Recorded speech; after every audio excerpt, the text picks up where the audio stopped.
वानी की ये हालत का जिम्मेदार वो लड़का है। वानी का सच्चा प्यार था, व्योम का पिता। मेरी बहन वानी की पूरी जिंदगी बर्बाद करके हमेशा हमेशा के लिए उसे छोड़कर चला गया। मुझे याद है तब वो लड़का डॉक्टर बनने की तैयारी कर रहा था।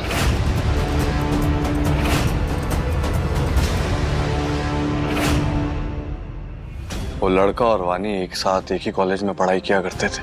लड़का वानी का सीनियर था और मेडिकल एग्जाम की तैयारी कर रहा था। वानी उससे बहुत प्यार करती थी बुलबुल।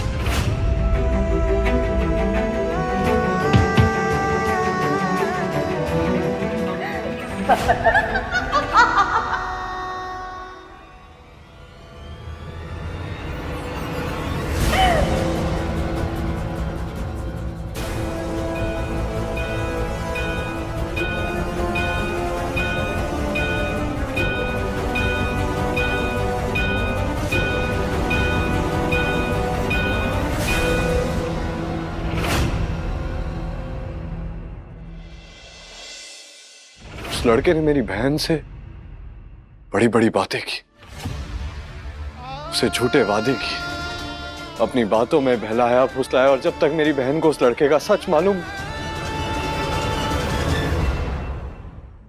मेरी 16 साल की नाबालिग बहन वानी प्रेग्नेंट हो चुकी थी।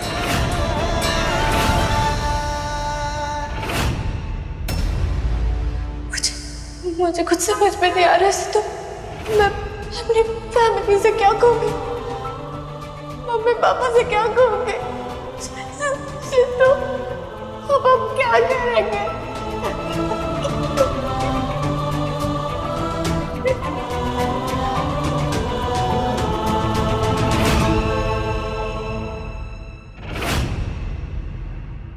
वानी ने हम में से किसी को कुछ नहीं कहा। बस एक दिन घर में मिल ही नहीं रही थी। सबने ढूंढने की कोशिश की लेकिन वानी कहीं नहीं मिली। बहुत ढूंढा, बहुत खोजने के बाद वानी की एक चिट्ठी मिली। इस चिट्ठी पर लिखा था आई एम सॉरी माँ पापा। फिर अचानक से एक खबर मिली कि शायद वानी को बड़े वाले मंदिर के पास जाते हुए देखा गया। फिर जब तक हम वहां पहुंचे सब खत्म हो चुका था।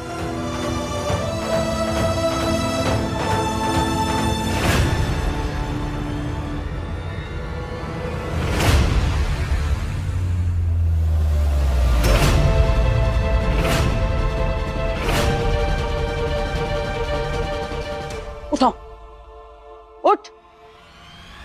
एक बात कान खोलकर सुन ले सिद्धू, खबरदार तो इस घटिया और गिरी हुई लड़की से शादी की तो तुझे डॉक्टर बनना है, मेरा सपना पूरा करना है। सिद्धू,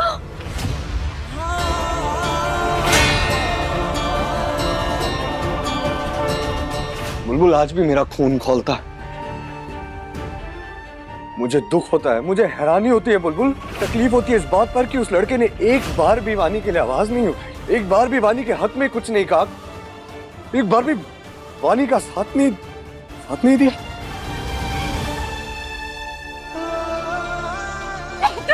वानी, वानी, वानी, वानी, चला गया वहां से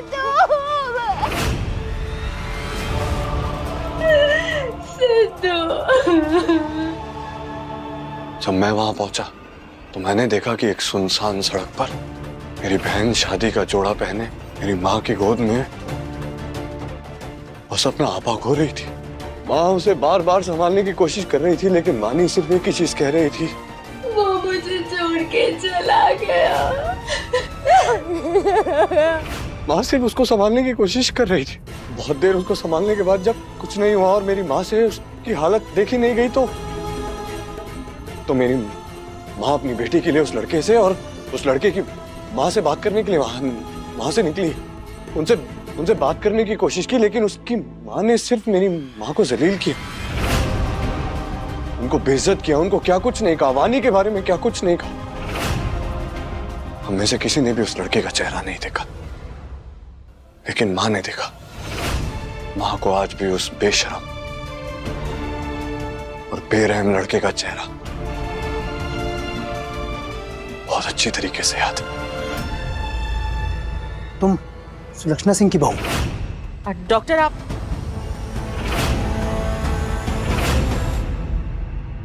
माँ आज तक उस लड़के से बहुत नफरत करती है, क्योंकि आज उनकी बेटी की हालत उसी लड़के की वजह से है। बुलबुल, आज भी माँ बहुत घबरा रही थी वानी को यहाँ अस्पताल भेजने में। जब मैंने माँ को कहा कि मैं वानी को संभालूंगा, लेकिन शायद अस्पताल का ये माहौल और डॉक्टर्स को देखकर वानी ने फिर अपना आपा खो दिया और बार बार फिर तुम्हारे सामने कहती रही और दोहराती रही कि डॉक्टर से मिलवा दीजिए। वो डॉक्टर, हमारा इलाज करने वाले डॉक्टर जैन सा ही है। हमारे को बात करनी होगी उनसे।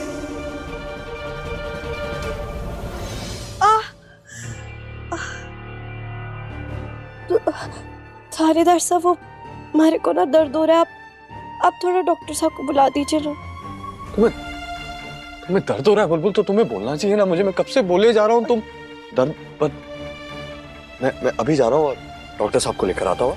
थानेदार साहब, आप ज्यादा घबराइए मत, बस थोड़ा सा ही दर्द हो रहा है हमारे को। वो डॉक्टर साहब नई पट्टी कर देंगे ना तो सब ठीक हो जाएगा। अब बाहर जाके वानी जीजी और मासा को संभाली। त्योहार का दिन है ना, घर में ऐसे कलेश हो अच्छा नहीं लगता है। अब चाहिए, और फिर हमें घर भी तो जाना है ना साथ में। मैं डॉक्टर साहब को भी भेजता हूँ, मैं आता हूँ।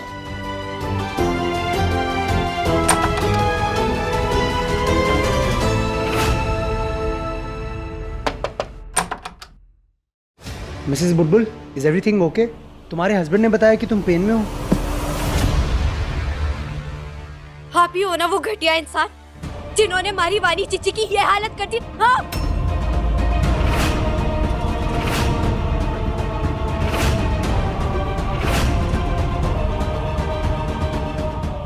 हाँ, मैं ही हूं वो घटिया इंसान जिसने वानी से प्यार तो किया, लेकिन मुश्किल आते ही उसको छोड़कर भाग गया। हिम्मत कैसी हुई? हिम्मत कैसी हुई आपकी हमारी वानी जीजी के साथ ये सब करने की? वानी जीजी तो क्या, आप किसी के भी साथ ऐसा कैसे कर सकते हैं? आपकी सच्चाई तो अब मैं बाहर ला कर रहूंगी। अभी बताती हूँ थानेदार साहब को सारी सच्चाई। नहीं बुलबुल, प्लीज, मैं तुम्हारे आगे हाथ जोड़ता हूं। मुझे बस एक मौका चाहिए सब कुछ ठीक करने का, वानी को फिर से ठीक करने का।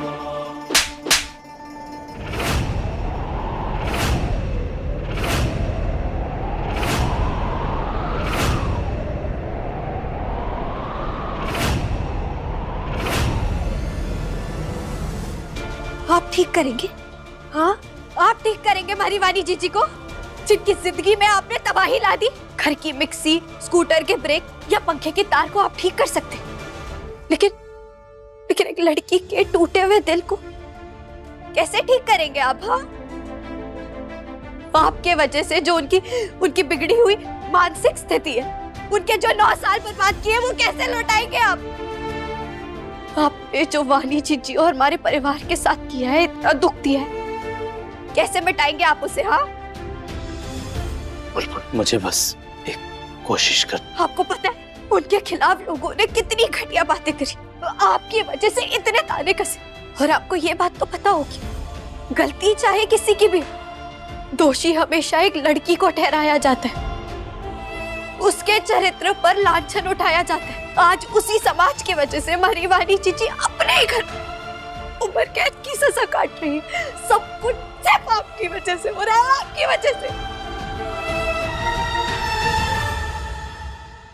मानता हूं, मैं अपनी एक एक गलती मानता हूं बुलबुल। ट्रस्ट मी, मुझे नहीं पता था कि बात इस हद तक आगे बढ़ गई है और वानी की मानसिक हालत ऐसे। बस इसीलिए तो एक मौका मांग रहा हूं। 9 साल पहले मौका था ना आपके पास, तब क्यों चुप रहे आप? बुलबुल, मैं क्या करता? मैं अपनी माँ के इमोशनल ब्लैकमेल में फंस गया था। उन्होंने मुझे अपनी जान लेने तक की धमकी दी थी।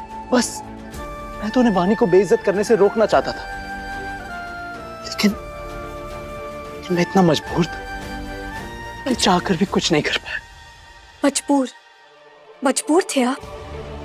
मजबूर नहीं, डरपोक थे आप। और मारी वारी चीची के जिंदगी में आपके जैसे डरपोक और धोखेबाज इंसान की ना कोई जगह और ना कोई जरूरत। हाँ बुलबुल, बिल्कुल सही कह रही हो तुम। मैं डरपोक था और डर के भाग गया था, इंडिया से बाहर चला गया पढ़ने और फिर वहां से वापस आके दिल्ली में ही सेटल हो गया। फिर कुछ समय तक वहीं रहा।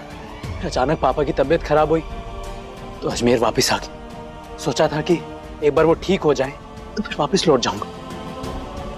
पानी के सामने आके उसके जख्मों को नहीं कुरे दूंगा। लेकिन बुलबुल, किस्मत का खेल देखो, मुझसे मेरी गलती को पश्चाताप कराने के लिए मुझे तुम्हारे परिवार के सामने ले आए। पश्चाताप? जो आपने किया है ना, उसका पश्चाताप ना होता, सीधा नर्क में जगह मिलती है। और आपकी गलती को दूसरे मौके की जरूरत ना है, आपकी सच्चाई को बाहर लाने की जरूरत है। और मैं लाऊंगी आपकी सच्चाई बाहर। बुलबुल, एटलीस्ट तुम तो मेरी बात समझो। तुम भी तो मेरी तरह सिचुएशन का शिकार हो। जिस तरह तुम अपने पिता के लिए हुए गलत फैसले की सजा भुगत रही हो, ठीक उसी तरह मैं भी तो अपने माँ के लिए हुए गलत फैसले की सजा भुगत रहा हूँ। बुलबुल, तुम भी तो चुप हो। मारी और आपकी चुप्पी में जमीन आसमान का फर्क है। मैं चुप हूं क्योंकि मैं हमारे थानेदार साहब की वर्दी, उनके नाम, उनके शान पर किसी भी कीमत पर कोई आंच नहीं आने देना चाहती। मैं अपने प्यार को बचाने के लिए चुप, लेकिन आप खुद को और खुद की इज्जत को बचाने के लिए चुप थे।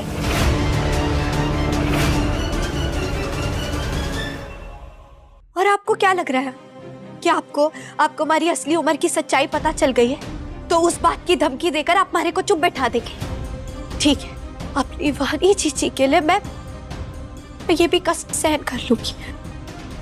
आपकी धमकियों से नहीं डरने वाली मैं। नहीं बुलबुल, बिल्कुल नहीं। मैं तुम्हें धमकी नहीं दे रहा हूँ और कभी नहीं दूंगा। ट्रस्ट मी बुलबुल, तुम्हारा राज मेरे पास हमेशा सेफ रहेगा। मैं प्यार को खोने का दर्द क्या होता है मैं अच्छी तरह से जानता हूँ बुलबुल। ऐसा पेन तो मैं चाहकर भी अपने दुश्मन को भी नहीं दे सकता। और बुलबुल, तुम तो वानी की भाभी हो। फिलहाल इस बात को यहीं खत्म करते हैं और मैं तुमसे वादा करता हूँ मैं तुमसे इस बारे में दोबारा कभी बात नहीं करूंगा। बुलबुल, स्ट्रेस लेना तुम्हारी सेहत के लिए ठीक नहीं है। तुम डिस्चार्ज होने वाली हो। बस क्या तुम मेरी एक मदद करोगी?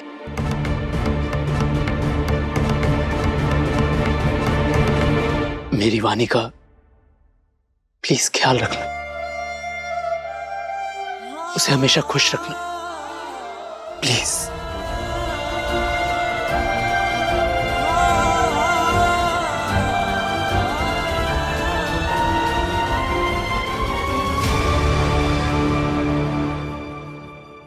ये तुम्हारी डेक्सा स्कैन की रिपोर्ट्स है जिसमें तुम्हारी असली उम्र लिखी है।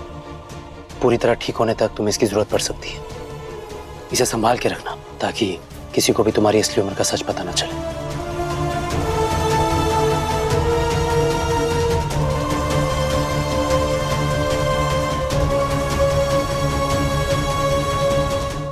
अपना ख्याल रखना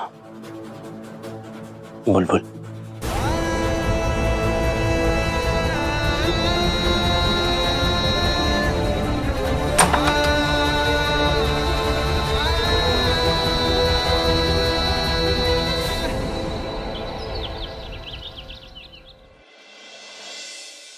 बुलबुल, हाँ ये सारी दवाइयाँ रखनी है।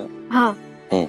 और डॉक्टर ने कहा है अपने हाथ का ध्यान देना, घर जाकर काम करना मत शुरू कर देना। बहुत ख्याल रखने के लिए कहा है डॉक्टर ने।